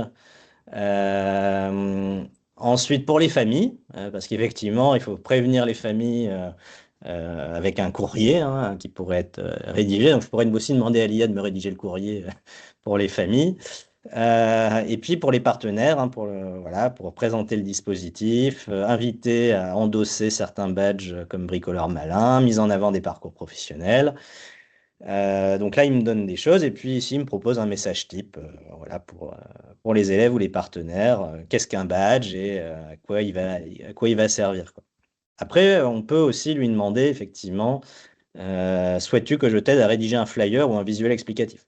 C'est vrai qu'avant, on pourrait demander aussi à l'IA de me générer le visuel du badge bricoleur malin, hein. Donc ça, il suffit de lui dire, moi le visuel du badge bricoleur malin. Alors après, sur les visuels, bon là, je dirais que là, sur ChatGPT, ça peut vous donner des idées. Après, la problématique que vous allez avoir, c'est que vous n'allez pas avoir la main forcément sur... bah, voilà, ça va générer, mais après, si vous voulez modifier des éléments sur le badge, soit il faut prompter plusieurs fois, ça peut être assez long, soit en tout cas les créer sur une autre plateforme, comme Canva par exemple. Mais voilà, là, il me propose un truc un peu type. Il faudrait que je lui mette une charte graphique, il faudrait que je lui donne plus d'éléments. Mais voilà, ChatGPT, c'est pas forcément le meilleur outil pour générer, même s'il peut faire des choses là assez sympas, hein, en tout cas ce qu'on voit là. Après, Pauline dit on peut éventuellement passer sur Adobe Illustrator en vectorisant l'image. Donc voilà, pourquoi pas, mais bon, ça demande de connaître Illustrator. Enfin voilà, si vous êtes comme moi, pas forcément graphiste, il faut connaître un ou une graphiste, ou bien effectivement, vous allez passer sur Canva, vous allez passer sur le générateur de visuel du DOM, éventuellement, ou bien effectivement on pourrait aussi utiliser une IA comme Nano Banana, par exemple, de Gemini. Sur Gemini, on pourrait aussi, enfin en tout cas, Nano Banana est très puissant également, donc à tester, en tout cas avec les générateurs de visuels, mais l'enjeu c'est d'avoir une harmonisation des visuels sur l'ensemble de ces badges. Et donc il y a un risque aussi qu'à chaque fois le visuel soit un peu différent si vous passez par des générateurs ici de visuels via l'IA générative. Voilà, donc après, bon, quelle est la meilleure image, hein, ça, c'est très subjectif les visuels en termes de qu'est-ce qui pourrait être la meilleure. Mais en tout cas, les deux, je les trouve plutôt sympas. Après, est-ce que c'est adapté pour un collégien? C'est aussi toute la question qui peut se poser. Voilà. Donc, bon, globalement, ici, en même pas une demi-heure, on a pu déjà pas mal avancer là, dans notre projet là, de création de systèmes de badge pour nos élèves à besoins éducatifs particuliers. J'aurais pu faire le même exercice là sur Gemini, hein. Je vous ai aussi partagé le lien vers ce bot-là, qui est voilà, globalement à peu près le même, sauf que c'est Là, ça tourne sur le modèle de Google, mais voilà, ça peut être intéressant de comparer aussi les deux systèmes, même si globalement les deux sont très performants. Pour vous montrer un peu comment ça fonctionne derrière, hein, la mécanique derrière, sur ChatGPT payant ou Gemini, vous pouvez donc créer ces GPTs, ces bots personnalisés. Et donc, il y a quoi derrière? Il y a un titre, OB Designer, il y a une description, un assistant expert pour accompagner étape par étape la création d'un projet Open Badge et des instructions. Donc, les instructions, là, voilà, c'est vraiment comment va fonctionner le bot, hein. Donc, on lui explique son contexte, à quoi il sert, et à chaque étape, finalement, qu'est-ce qu'il doit faire. Donc là, il doit poser des questions ciblées à l'utilisateur pour stimuler sa réflexion, proposer des modèles ou des exemples inspirants, aider à générer des contenus concrets, vérifier que les éléments produits sont cohérents avec l'étape précédente, encourager l'adaptation au public cible et proposer des ressources ou inspirations si besoin. Et il doit suivre l'aspect méthodologique qu'on lui a donné, donc les 9 étapes à respecter dans la création d'un système de badge. Et à tout moment, voilà, il doit être clair, synthétique, bienveillant, orienté vers l'action concrète. Et puis, voilà, au début, il doit rappeler les 9 étapes de l'ordre méthodologique. Donc ça, c'est vraiment ce qu'il doit réaliser. Ensuite, il y a des amorces de conversation qui sont des exemples de boutons pour lancer la conversation, mais qui sont facultatifs. Et ici, derrière, il y a surtout la base de connaissances. Donc, c'est vraiment les documents qui l'ont nourri pour notamment comprendre ce qu'est les badges numériques, ce qu'est la démarche réflexive, des exemples d'usage de l'IA pour les open badges. En tout cas, voilà, un certain nombre de documents de référence que j'avais pu sélectionner pour qu'ils puissent bien comprendre, notamment la reconnaissance ouverte, fermée et les open badges en tant que tels. Et après, voilà, c'est à peu près tout, hein, en termes de mécanique. Sachant qu'effectivement, si vous voulez créer vous-même vos propres robots, hein, vous pouvez aussi utiliser l'IA pour rédiger les instructions, hein. En tout cas, j'ai pas tout écrit moi-même, hein. Je vais donner quelques éléments forcément sur la méthode, mais après, c'est lui qui a tout généré, on va dire, et j'ai plus qu'à copier-coller les instructions pour pouvoir réaliser ce robot. Donc voilà comment ça fonctionne derrière. Donc il y a le même fonctionnement sur Gemini, hein, sauf que ça s'appelle les gemmes. Et après, ici, vous pouvez donc créer des nouveaux gemmes. Et donc là, pareil, vous mettez nom, description, instruction et base de connaissances. C'est le même principe. Vous avez également sur Mistral, donc sur le chat. Ici, ça s'appelle agent sur le chat, par exemple. Mais c'est le même principe où vous allez créer un nouvel agent. Et avec cet agent, vous allez, pareil, lui donner un nom, un objectif, des instructions.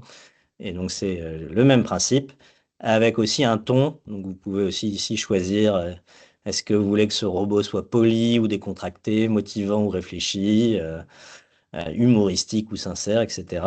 Et pareil, ajouter une base de connaissances associée à votre robot. Donc là, voilà, sur toutes les IA, vous pouvez faire cela. Et ça permet, voilà, ensuite de gagner du temps dans les nouvelles conversations qu'on fait sans avoir besoin de recontextualiser par rapport aux open badges en tant que tels.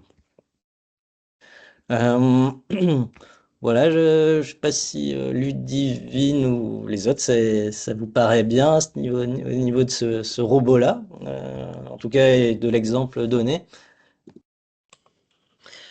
Oui, oui. Après, je m'interroge sur forcément quand on met les EBEP et autres qui reconnaissent réellement ce qu'il y a derrière. Bon, ça, on est dans l'éducation nationale, on est bon sur tous les sigles. Et finalement, parfois, il a du mal à trouver finalement le public vraiment et le cibler très largement. Voilà. C'est sur ça. Il y a des compétences spécifiques à travailler avec ce genre de public. Et je suis pas sûre qu'il soit vraiment aussi précis que ça. Mais après, en tout cas sur la démarche, effectivement, c'est et le gain de temps, bien évidemment. Mais oui, c'est assez chouette, effectivement. Merci Alors Antoine. après, par rapport à votre besoin, là, il faudrait lui donner le document qui parle Tout à justement de ses fait. compétences. Et là, ça permettrait de vraiment avoir quelque Exactement. chose de... Donc, c'est pas compliqué en soi, mais en tout cas, il faut y penser parce qu'effectivement, de base, il est assez généraliste. Alors, il est quand même déjà alimenté avec des documents d'éducation nationale parce que forcément, à l'échelle internationales et autres, ils ont certainement dû intégrer ces documents. Alors après, est-ce que c'est les derniers à jour, etc. C'est pas forcément, enfin, c'est difficile de savoir. Mais effectivement, si vous êtes sur un besoin là spécifique, il faut lui l'alimenter avec cela Bien sûr. et ça va faciliter ensuite en tout cas, vous aurez des meilleurs résultats de génération. Donc ça, c'est vraiment la première étape, on va dire, pour vraiment vous aider dans la création des systèmes de badge. Je suis passé donc plus récemment maintenant à des robots conversationnels pour les publics directement sur l'approche réflexive. Donc ça, je vais vous montrer un autre exemple de robot, notamment ici le coach badge Fair, qui est donc un autre robot qui est là et vraiment le coach, quoi, le coach badge, notamment ici dans le cadre du projet Fair, hein, qui, pour l'histoire, est un ensemble de badges liés à la lutte contre l'illettrisme et l'électronisme, ouais, financé par la région de France pour l'association Reconnaître et donc créer un certain nombre de communs de reconnaissance que vous pourriez aussi utiliser hein, liés à l'illettrisme et l'électronisme. Donc finalement, si si vous voulez reconnaître des pratiques liées à la lecture, l'écriture ou les chiffres, vous avez des badges ouverts. Hein. Dans ces badges, on n'a pas de validation formelle. Hein. Vous le demandez, vous le recevez. Et donc là, on est sur la reconnaissance des pratiques et également sur le numérique. Donc, je suis curieux du numérique, j'ai une pratique du numérique, je suis aidant numérique. Et donc, voilà, c'est des badges que vous pouvez utiliser, voire même si vous voulez les émettre en votre nom, on pourrait vous les partager parce que c'est des communs. Et donc, voilà, on les a créés avec tout un écosystème je dirais de la médiation et de l'inclusion en Hauts-de-France. Donc, il y a l'APF, des assos, des centres de ressources illettrisme, la NLCI, donc l'Agence nationale, des clubsters, etc. Donc, ces badges, voilà, ils sont disponibles sur le site du projet FAIR. Pour la petite histoire aussi, vous avez aussi des pas à pas qui ont été créés. Donc ça aussi, ça peut vous aider dans vos projets Open Badge si vous voulez avoir des tutoriels un peu déjà tout faits, notamment liés à Open Badge Passport. Vous avez par exemple ici comment je documente mon badge et donc on a vraiment un tutoriel pas à pas qui est disponible en téléchargement et qui peut aussi vous donner des supports supplémentaires. Et également ici retrouver le chatbot du projet FAIR, donc le coach badge FAIR, qui est aussi ici disponible. Je vais aussi vous le partager dans le chat, comme ça vous l'aurez également. Et donc ce bot, en fait, il est mis à disposition notamment des publics voilà, qu'on accompagne. Donc c'est via les associations, via voilà, les structures de médiation numérique, par exemple, ou de lutte contre l'illettrisme. Et donc c'est pour vous aider à mettre en récit vos compétences et expériences personnelles comme professionnelles en lien avec les badges du projet FAIR. Donc ce bot, il fait deux choses. Il fait à la fois de la reformulation et du questionnement sur les compétences des individus. Et ensuite, il va relier avec le système de badge pour recommander les badges du projet en fonction des expériences qu'on a racontées. Donc là, par exemple, ici, on a en question de lancement, raconte-moi une petite réussite de ton quotidien, par exemple. Donc on va lancer ça. Et là, qu'est-ce qu'il va nous dire? Eh ben, il va rechercher dans la base de connaissances toujours et il va me proposer, voilà, peux-tu me raconter une petite réussite de ton quotidien, quelque chose que tu as fait récemment et dont tu es content ou fier? Ça peut être simple, hein, donc là, Ce qui est intéressant, c'est qu'il s'adapte aussi à la typologie de public qu'on a pré-paramétré. Donc là, on est sur des personnes en situation d'illettrisme et d'électronisme. Hein. Donc l'idée, c'est d'aller petit à petit et puis de vraiment valoriser la personne qui souvent va être aussi en manque de reconnaissance académique ou voilà, qui justement peut être, comment on pourrait dire, est honteuse, entre guillemets, de ne pas savoir bien lire ou pas savoir bien écrire, etc. Et donc là, voilà, on va pouvoir être sur des tâches, on va dire ici, du quotidien assez simples. Donc, par exemple, utiliser ton téléphone ou un autre outil, ou même oser faire quelque chose de nouveau. Donc là, je t'écoute, prends ton temps. Donc là, voilà, on peut imaginer une situation où par exemple, j'ai aidé mon voisin, ma voisine âgée à, utiliser son smartphone. Voilà.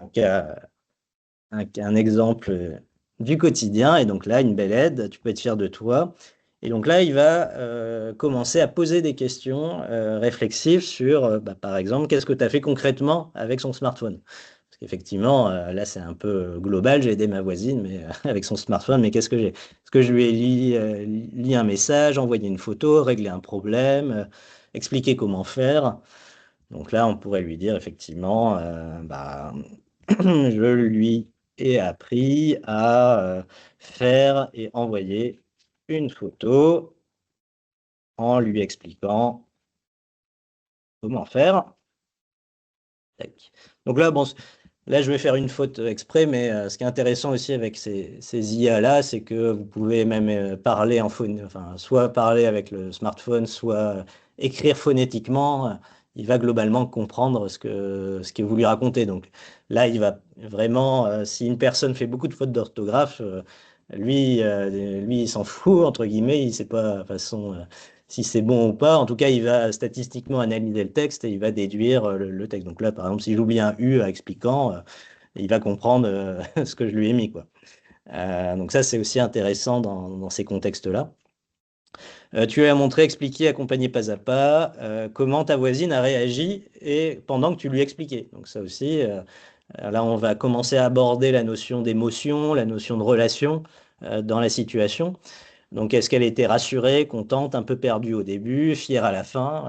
Donc voilà, il imagine aussi, il suggère en tout cas des choses. Hein, donc, un peu perdue au début, on va dire contente à la fin, même si elle aura encore besoin d'aide et de conseils. Voilà, on va nuancer. Donc, merci. On voit bien ton patience et ton. Alors là, il s'est trompé. Là, par exemple, il a fait ton patience alors que c'est ta patience. Mais bon, pas très grave. Je te pose maintenant la question suivante. Toi, qu'as-tu ressenti pendant et après cette aide? Donc là, on arrive sur le registre vraiment des émotions en tant que tel. Hein. Finalement, il y a les faits, il y a qu'est-ce que ça me fait en termes d'émotions. Et donc là, effectivement, on pourrait dire, voilà, je me suis. Alors si je le dicte, hein, voilà, je me suis senti utile. Est-ce que ça va marcher à ce niveau-là? Non, alors là, je suis en vidéo, donc c'est un peu plus compliqué, mais je vais l'écrire, senti utile et fier. Voilà. Merci de le dire. Voilà, c'est important. Donc là, il va valoriser forcément la personne. Qu'est-ce que tu as réussi à faire dans cette situation? Donc là, effectivement, aller étape par étape et ne pas faire à la place d'eux. Donc bon, là, il y a quand même un certain nombre de questions pour vraiment aller creuser hein, le sujet. Hein. Donc là, il me pose une dernière petite question. Est-ce qu'il y a une trace ou un détail qui peut montrer cette réussite? Donc là aussi, c'est intéressant pour la documentation. Est-ce qu'il y a une photo qu'elle a envoyée, un message reçu ou juste elle a réussi à l'envoyer à X? Donc est-ce qu'il y a une trace ou un détail qui peut montrer cette réussite? Pas forcément. Je vais mettre pas forcément. C'était.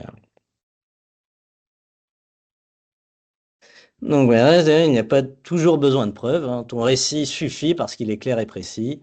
OK. Et là, il va me proposer une mise en forme simple de l'histoire finalement que je lui ai racontée, avec un petit récit de ton expérience avec tes mots. Alors c'est assez drôle parce que c'est pas vraiment mes mots, même si ça part de mes mots, enfin de ça. Donc là, j'ai aidé ma voisine âgée à utiliser son smartphone. Je lui ai appris à faire envoyer une photo en lui expliquant comment faire. Au début, elle était un peu perdue. J'ai pris le temps d'aller étape par étape, de ne pas faire à sa place. À la fin, elle était contente, même si elle aura encore besoin d'aide et de conseils. De mon côté, je me suis senti utile et fier. Ce récit est suffisant et légitime.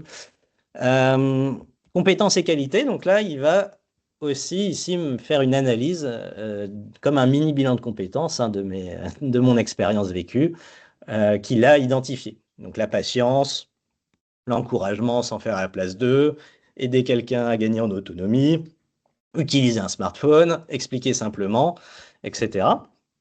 Et là, en fait, ce qui est intéressant, c'est qu'il va me proposer justement les badges du projet FAIR qui pourraient justement être relatifs à l'expérience que j'ai partagée. Donc par exemple, le premier qui me raconte, c'est aidant numérique. Effectivement, hein, là, on est vraiment dans un cas où j'aide une autre personne. Et puis également, j'ai une pratique du numérique. Parce que forcément, je sais utiliser le smartphone et expliquer certaines fonctions. Et en option, j'ai aussi le badge J'ai des talents, qui est un badge aussi qu'on a créé dans le cadre du projet FAIR, qui est un badge assez généraliste pour justement valoriser n'importe quel talent. Et donc ici, voilà, sur la partie soft skills, on va dire, voilà, on pourrait aussi valoriser ça. Donc j'ai les liens vers les badges, donc il suffit que je clique. Et là, j'accède à mon formulaire de demande de badge. J'ai des talents que je vais pouvoir ici compléter. Pour finir, voilà, tu vois une situation simple du quotidien, peut montrer beaucoup, tu n'as rien mal dit, tu as raconté quelque chose de vrai, etc. Si tu veux, on peut retravailler doucement le récit pour un badge précis ou partir d'une autre petite réussite de ton quotidien. Ici, donc, on a le formulaire. On pourrait aussi préparamétrer le bot pour qu'il puisse suggérer des réponses à chacune des questions du formulaire en fonction de ce qui a déjà été raconté ou en complétant. Ce qui là j'aurais juste à copier-coller finalement les réponses dans mon formulaire et envoyer la demande. Donc voilà, pour vous donner l'exemple de ce type de bot réflexif.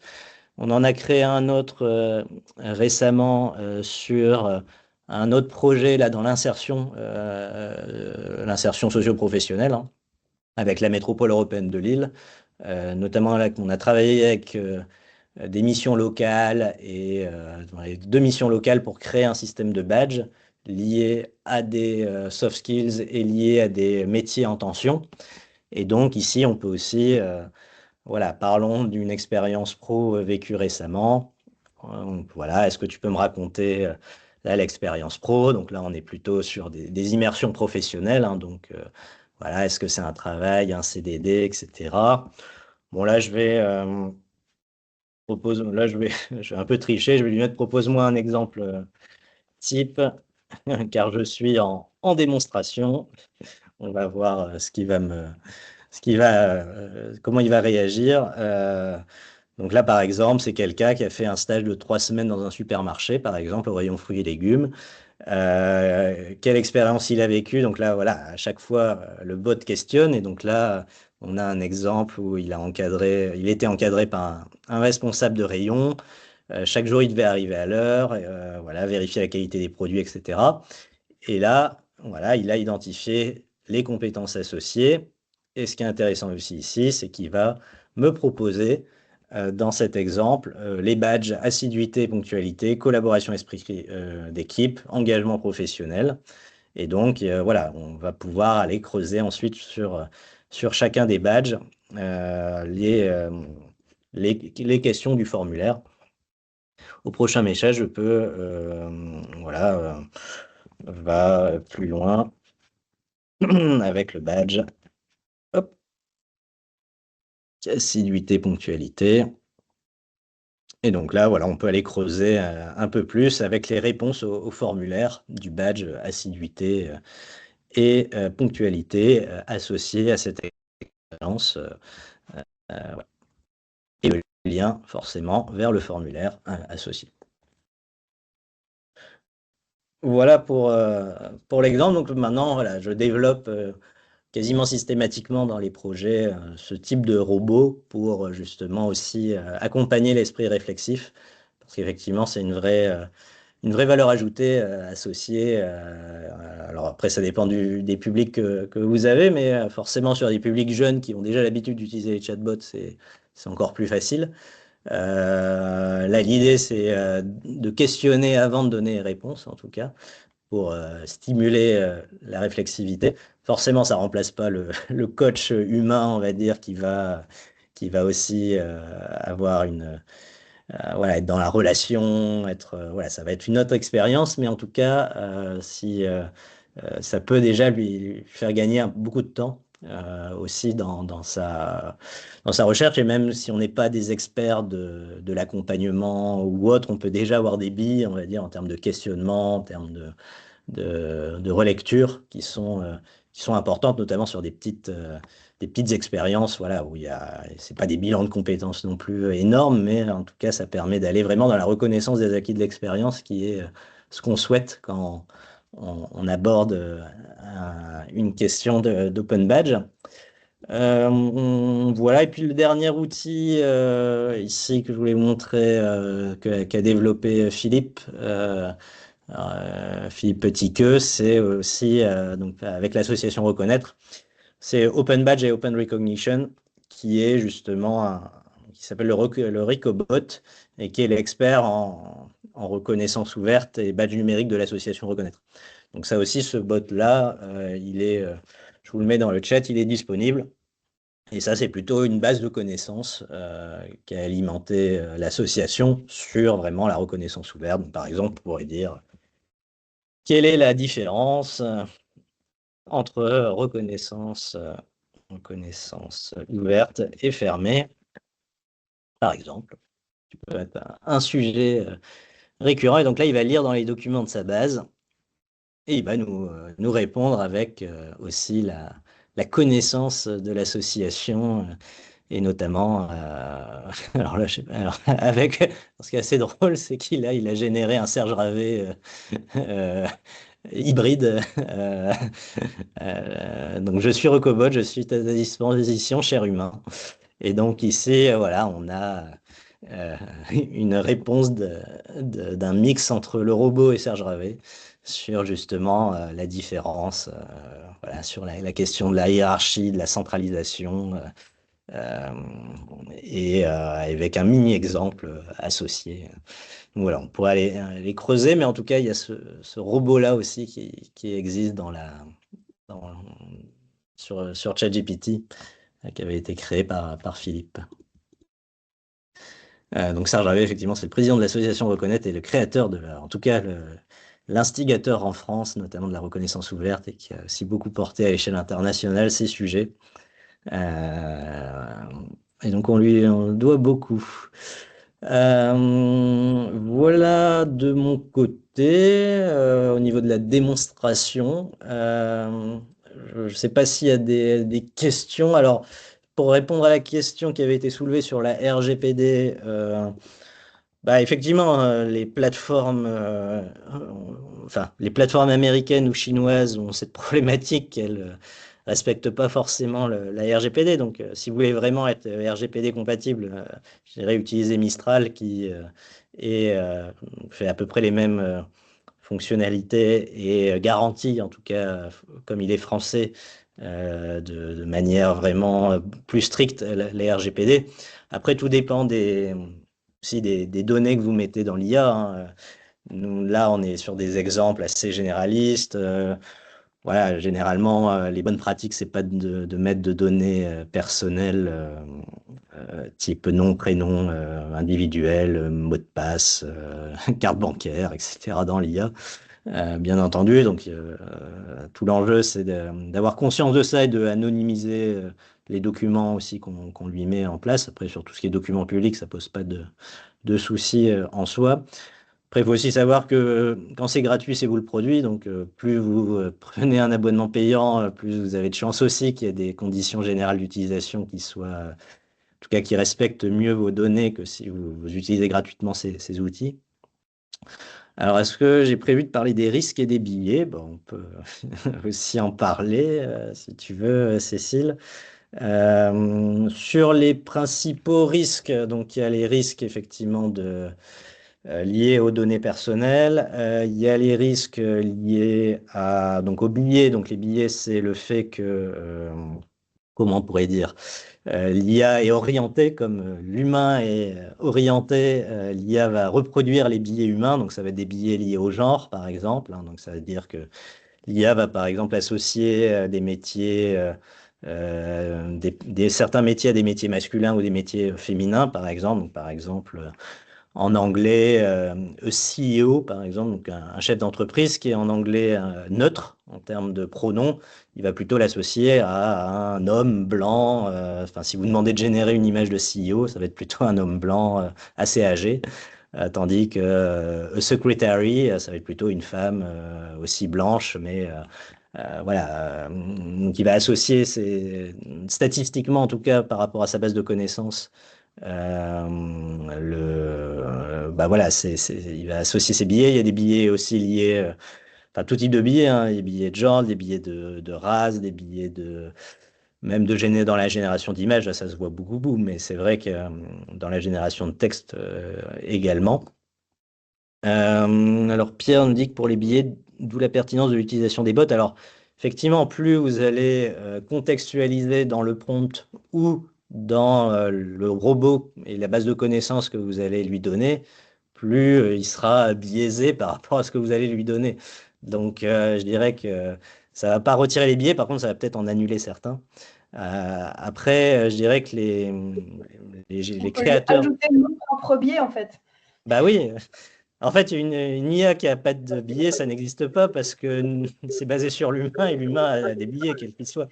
Euh, donc, je dirais que il y aura toujours forcément des billets. Alors après, ça dépend ce qu'on veut, hein. Alors, vous pouvez dans les instructions mettre, je sais pas, par exemple, vous voulez éviter des billets de genre. Je veux que tu écris en écriture inclusive, par exemple. À chaque fois, tu proposes des personas masculins et féminins, par exemple, etc. Enfin, on peut lui imposer des choses.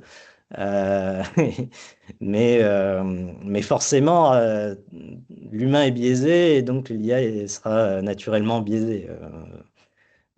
Ouais, Pierre.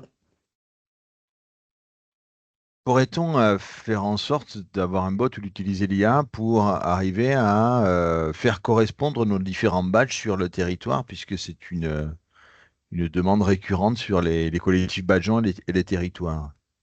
Avoir un bot commun et dire comment est-ce que ces badges peuvent communiquer entre eux. Oui, oui, c'est une bonne idée. Globalement, ce qu'il faudrait, c'est avoir une base de données des badges existants, donc que chacun alimente, hein, donc d'avoir une listing, voir dans l'idéal les contenus de chacun des badges créés sur le territoire. Et ensuite, bah, ça, on le fait mouliner dans l'IA et lui, il va facilement identifier les correspondances, les liens entre les badges, éventuellement les redondances, etc. Et donc, on pourrait, ouais, si chacun, on va dire, contribuait à cette base de connaissances, l'IA pourrait faire les liens facilement et imaginer peut-être des communs de reconnaissance, en tout cas des réutilisations de badges existants, etc.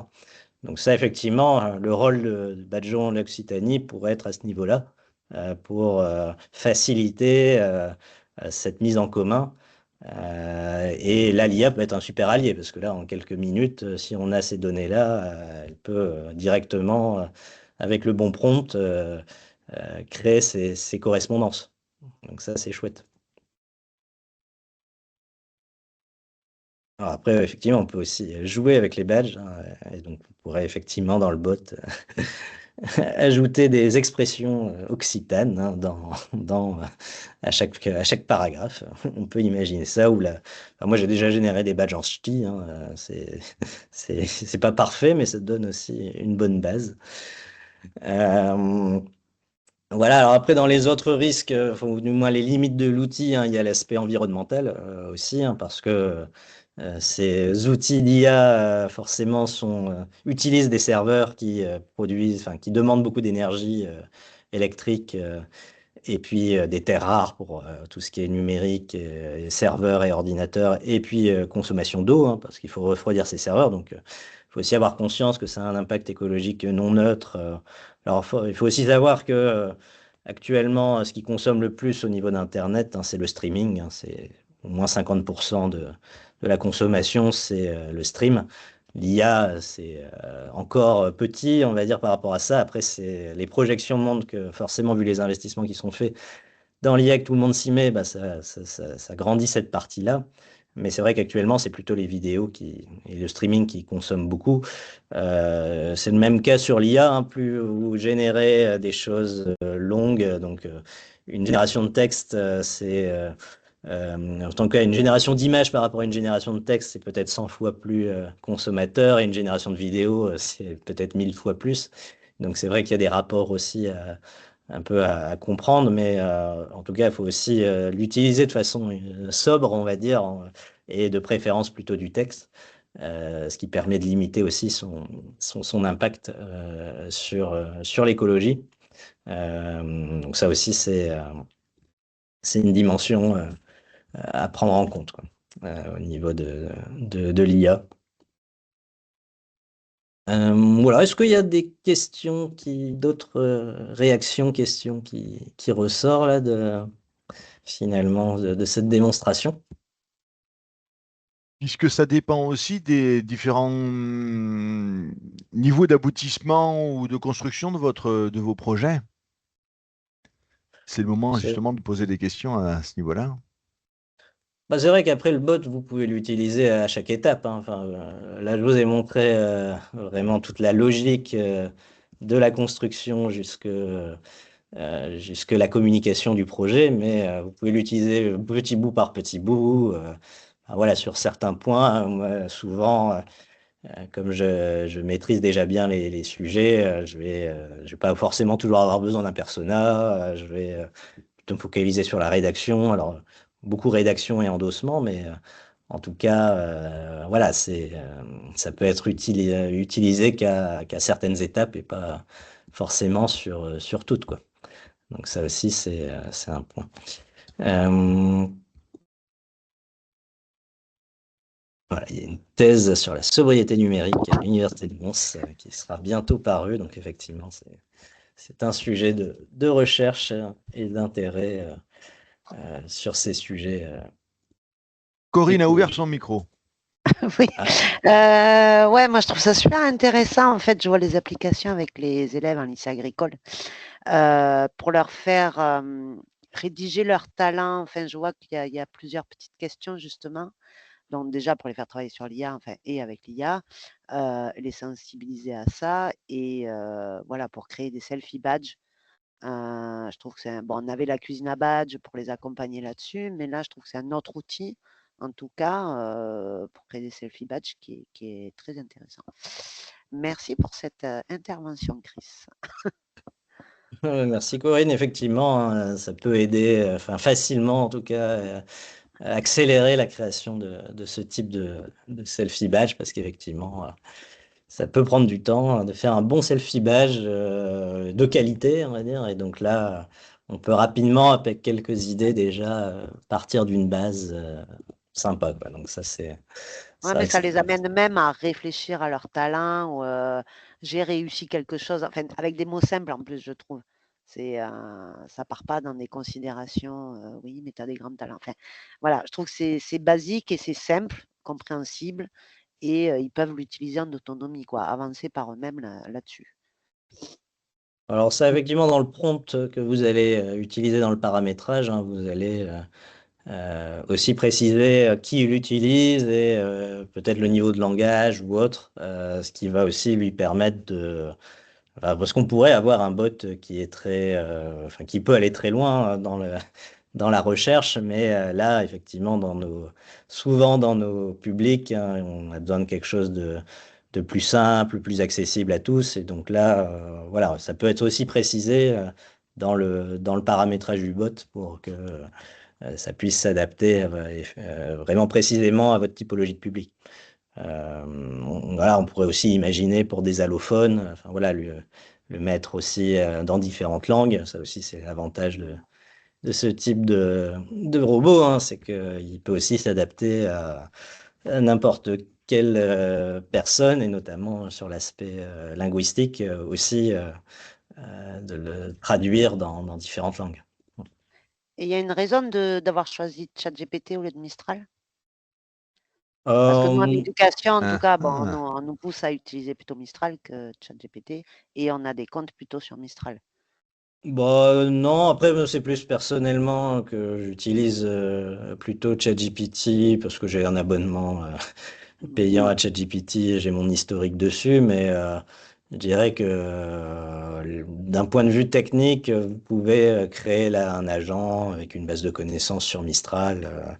Alors après, en termes de modèles, il y a toujours des analyses qui font que selon les sorties, certains outils vont être plus performants que d'autres, mais bon, à l'heure actuelle, ils sont quand même tous très performants, donc vous pouvez utiliser Mistral sans souci. Et là, vous serez dans un cadre éducatif qui demande forcément plus de cadre sur la protection des données, bah là, vous pouvez aussi l'utiliser. Oui. Main levée de Elodie Herkel. Micro ouvert de Elodie Herkel. Elodie Herkel, je regarde votre micro, voir si je peux l'ouvrir moi-même. Le micro, je pense qu'il est ouvert, mais c'est plus... Le micro est ouvert.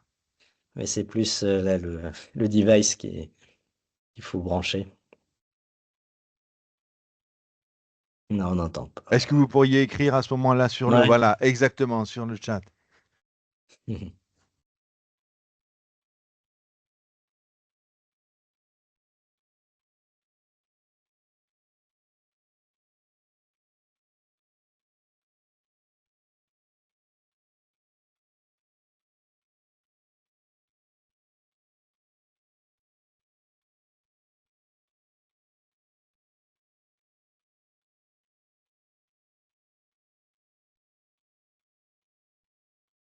Alors, question concernant l'architecture des macro et micro-compétences. Ok. Alors, c'est une bonne, bonne réflexion. C'est-à-dire. C'est-à-dire. Alors après, effectivement, alors vous pourriez dans les bots ou autres, dans le prompt, ajouter un référentiel de compétences. Hein, déjà, chose que j'ai pas forcément fait, mais vous pourriez le faire. Est-ce qu'il y a un outil conseil pour faciliter cette architecture? Alors, il faudrait Avec voir les... ce que c'est. Ouais, Oui, métabadge, les petits blocs de micro-compétences qui compétences. apportent quoi. Voilà. Alors, souvent, avec la granularité. Alors, mon conseil par rapport à ça, c'est de jouer entre les contenus de badge qui sont pour moi génériques et les formulaires de demande de badge qui permettent d'aller dans le spécifique. C'est-à-dire que vous allez avoir... En fait, quand on crée un système de badge, généralement, pour commencer déjà, on ne va pas créer 50 badges parce que sinon, ça va être une usine à gaz et puis il faut le temps déjà d'acculturation de la structure, etc. Donc, on va commencer par moins d'une dizaine de badges. Donc là, par exemple, sur le projet qu'on a monté avec les missions locales et les entreprises, on est parti sur peut-être 6 à 7 badges de compétences, mais c'est des macro-compétences, on va dire. Et on n'est pas parti sur des micro-compétences, on est plutôt parti sur des compétences assez généralistes, des blocs de compétences, mais dans lequel, justement, dans le formulaire, on peut justement avoir une granularimétrie beaucoup plus fine de vraiment lister les sous-compétences associées et que le jeune va par exemple cocher, dire ah bah, j'ai développé cette sous-compétence, etc. Alors après, tout dépend du niveau d'exigence après dans le mode de validation, mais en tout cas, il y a possibilité de jouer sur ces deux niveaux. Alors après, il peut y avoir des niveaux, effectivement, dans les parcours de badge, de niveau de badge. Hein, donc, j'ai découvert, je pratique, j'ai monté un projet, je transmets, etc. Donc, souvent, on a ces postures-là qui émergent avec des méta-badges, hein, donc les super badges.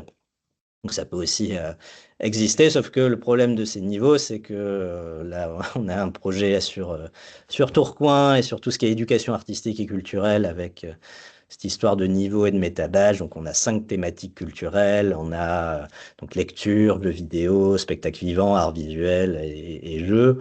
Et à chaque fois, on a 3 niveaux. Donc, forcément, vous faites 3 fois 5, ça fait déjà 15 badges, plus les méta-badges pour chacun des niveaux, plus des quêtes annexes, ça fait tout de suite 20 badges. Donc, ça peut. Enfin, quand vous partez sur les niveaux, le problème, c'est que ça démultiplie rapidement le nombre de badges et ça fait beaucoup plus de boulot. Ensuite, donc il faut faire attention, je dirais, à ça.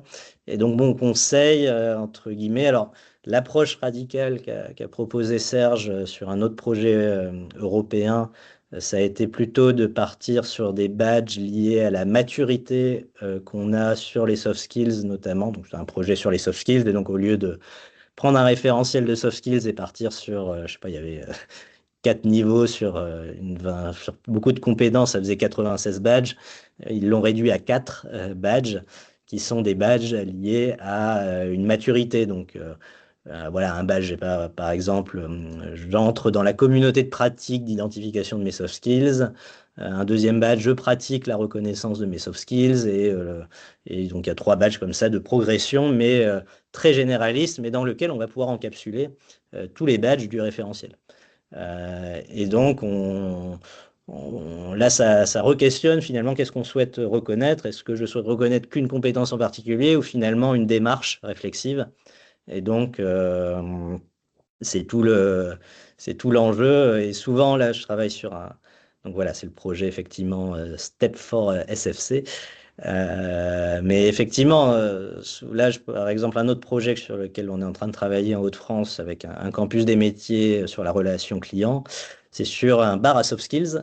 Et donc, c'est un bar à jeux, donc des jeux de société, on va dire, qui vont permettre de révéler les compétences des jeunes liées à un référentiel de compétences liées à la relation client. Et donc là, le but du projet, c'est pas de développer les compétences. Donc, le risque quand on badge des compétences, c'est que c'est comme si c'est des micro-certifications, mais sauf qu'une compétence, c'est lié à un contexte donné. Donc, c'est difficile pour ensuite un professionnel de jauger la compétence. Enfin, en tout cas, nous, en tant qu'évaluateurs, de dire est-ce que dans un contexte professionnel, le jeune arrivera à transposer sa compétence associés, donc c'est assez risqué, ça peut être perçu comme des micro-certifications alors qu'on prône plutôt la reconnaissance ouverte. Donc là, le but, c'est plutôt effectivement de révéler les compétences, et là, on est plutôt sur une démarche réflexive et finalement d'évaluer non pas les compétences en tant que telles, mais plus la capacité du jeune à identifier ses compétences et ses talents. Et donc c'est vrai que cette approche-là de ce projet avec Serge, de Step for SFC, donc de plutôt résumer finalement tout un référentiel de badge en 4 badges de maturité, est aussi une approche intéressante qui permet voilà, d'avoir un autre angle et de réduire le nombre de badges.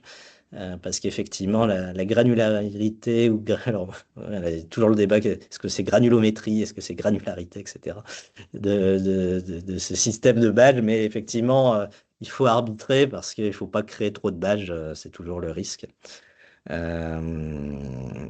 Voilà. Mais effectivement, on pourrait approfondir le sujet sur une autre.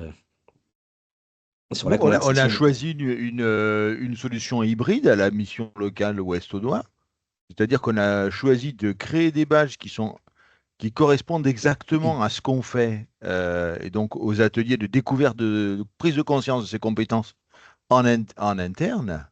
Et donc, il y a des badges de capacité, mais qui correspondent exactement donc à ce que l'on découvre dans les ateliers, et des badges qui correspondent à Rome 4.0 pour ceux qui sont des badges qui sont validés par les entreprises et qui seront montrés le plus peut-être sur les CV. Donc, en fait, on n'a pas vraiment créé des badges nouveaux. On a suivi le terrain sur notre terrain interne dans le parcours des jeunes.